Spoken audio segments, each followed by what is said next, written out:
This example comes from a previous chapter. So they ask us if fx is 3x minus 2, calculate the inverse when it's 4, and then they ask us for an expression. We can't really get an expression. We're going to find what is the inverse function of this. So I'm going to do b first. What you're going to do to find the inverse, I'm going to say let y equal 3x minus 2.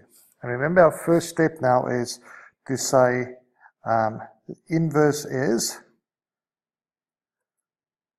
and what I'm going to do is I'm going to swap the y and x values. So y is going to be x, 3, and in the place of x I'm going to put a y minus 2. So all I did is I swapped the x and the y values.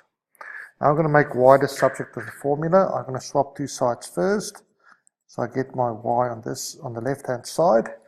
And what I'm going to do is I'm going to first add 2 on both sides, which means 3y goes, 2 goes to the other side, x plus 2. And then I'm going to divide everything by 3. So y will equal, 2 ways to write this, x plus 2 divided by 3. So that is the inverse function. And now just because I ask us this, I can say therefore the inverse, that's a negative, the inverse of x equals x plus 2 over 3.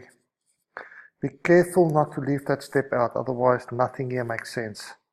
Another way to write this, just for, if I divide by 3, it's the same as multiplying by a third. So your answer can be any one of those two. In the A part, they ask us what's the inverse when x is 4. So all I do now is I'm going to substitute 4 in the place of x.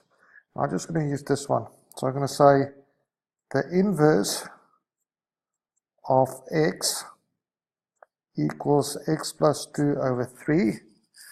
Therefore, the inverse where x is 4 is going to be 4 over 2, or 4 plus 2 divided by 3.